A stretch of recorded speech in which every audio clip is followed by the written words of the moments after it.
мянган хорон дарга хайцсан. Арднаас эд. Бид нэр солиогүй бах. Хууль зүйн байнгын хорон дарга асуултанд хариулах ёстой л доо. Яаж ч 2-3 удаа их хуралд орсон хүнээрээ юу гэдгийг гишүүн байсан хүнээрээ ядаж орны хүний тавиад хариулуулмаар байхгүй. Нохоод барьдаг мод шиг байх хэрэггүй шүү дээ. Хоёрдугаарт нь би энэ дээж хүүхэнд хэлмээр байна.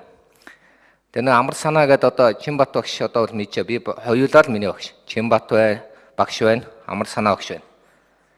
Тэр хүний нэг улс төрийн шалтгаанаар ардын нам туслах зорилгоор ягаад гэвэл нөгөө сонгуулийн хуулийг солихын тулд үндсэн хуулийг барьцаалах шаардлага, цэцгийг барьцаалах шаардлагатай байсан.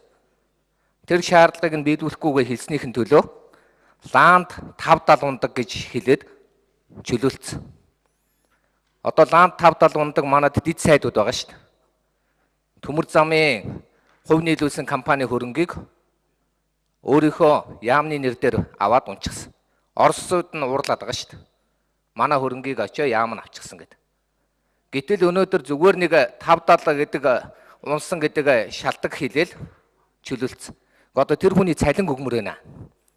Хүн бас нэг ажил хийж ирсэн юм бол тэр нөгөө Сүхбаатар аймгийн хөөрөг судлаач Жанцан гэдэг нэг хүн байгаа. Одоо уул нь адилхан криминологийн чиглэлд багш байсан үндэ. Тэр нөхөрт хэлж өгөөч. Энэ цалингийн өгөөч. Настаа унштай бас. Энд Монгол төрийн төлөө өчнөө явсан унштай. Өнөөдөр энэ ерөнхийлөгчд нэр дэвшиж байгаа хүмүүсийн хажууд бол хийсэн юмтай хэлэх үгтэй унштай.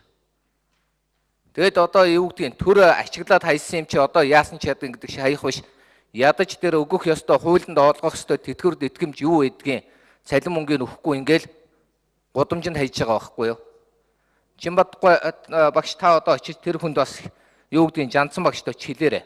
Та нар маань бүгдээрээ л миний их сургуулийн багш нар байсан. Улс төрд орохоор хоёр нүртэй болж долдоодох хэрэггүй шүү дээ. Жишээ нь дээж хүүх бол үнэндээ долдоодсныхоо хох нь одоо амсаж байгаа нэ. Энд 65 гишүүн биш 55 гишүүн сууж явах ёстой. 10 гаруй улсын хурлын сонгуулийн маргааныг аймаг дээр байсан маргааныг харьяалын бүгдийн дээж хүүх рүү татаж авчираад нэгийг ч шийдэггүй. Мөнгө тараасан бичлэг нь одоо бүр Доромтод байна. Орхон аймагт байна. Дорноговд байна.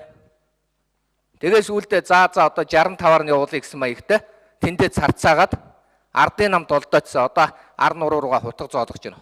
Одоо хохин ихээс өөр үгүйд шудраг байя, шүүх маань шудраг бай. Намд долдоодохгүй, намын одоо юу гэдэг талд орохгүй, ялангуяа цэцэд очиж байгаа хүн бол хуулинд үнэнч байгаараа гэж би захимаар байна. Үндсэн хуулиндаа үнэнч байгаараа.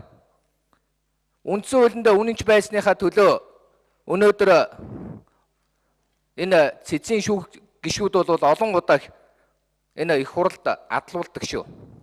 Их хурлын гишүүдэд загнуулдаг шүү. Монгол ардын хувьсгал нам гэдэг нэрийг хуулиар авах ёстой. Эрхтэй байсан. Би өөрөө өмгөөлийг нийжсэн. Одоо тэр нэрийг өгцөн гэдэг нэрээр л одоо манай нямдар жах уурлаад байдгийг. Энэ цэц дээж үг хоёр тал. Гэмт хэрэг төрд байна.